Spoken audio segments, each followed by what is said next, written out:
Here we go with off-camera secrets for Timesplitters Future Perfect Part 2. Today we're going to be going over a few more secrets found in the beloved game.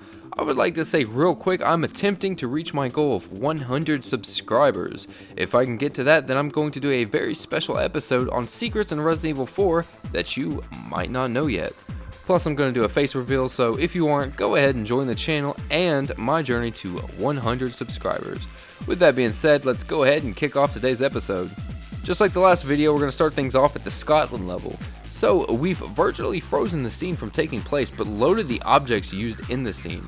If we zoom in on this wormhole, we can almost make out Cortez, and that's because this is the first stage of Cortez materializing through the wormhole. Bringing the camera around shows us just how warped this view can get, and finally we can see a rear angle of materializing Cortez. Now the reason this is pretty cool is because every scene of Cortez popping out of a wormhole is done at a front angle.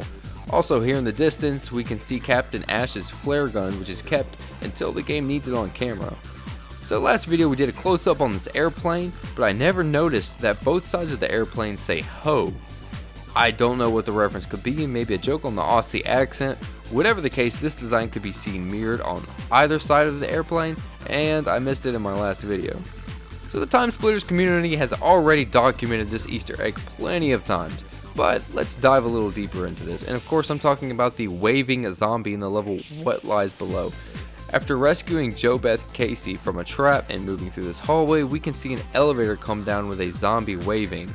So I ended up making a code to spawn me inside the elevator, and turns out this elevator is the same elevator you use to escape the mansion at the end and complete the level. So once we get inside this elevator, we can then get outside of the elevator, interact with the door, and we essentially complete the level without having to complete any objectives, which is very unusual for this game. So basically this discovery could actually change the game's speedrun records if a speedrunner could utilize this method in the form of a glitch. So here we are at the end of the game, where first I would like to show you this beautiful background, which as you could guess is just a 3D plane with an image text to it. The real interesting part is that in the background here there's an unrefined time crystal that waits here. Pretty strange considering that this object is not used in the final cinematic at all. All of this brings us to the title screen. So at the title screen I was sure that this background was just a pre-rendered video, but turns out the entire main menu really does take place in a cylinder wrapped with different images and text.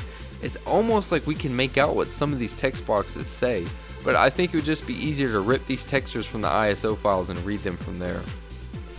So that's it for part 2 of the Off-Camera Secrets Timesplitters series. At the moment I'm still busy with the Gibdo project, so it's always a little bit of time before each video, but nonetheless I'm still trying my best to have a consistent pattern of videos coming through. Again, I would really appreciate y'all to help me on my journey to 100 subscribers. That would mean so much to me. Hit that subscribe button, hit that like button. If you've really enjoyed this video, I'm pretty sure there's about 14 of them that I've made so far, so go check those out as well. All in all, take it easy.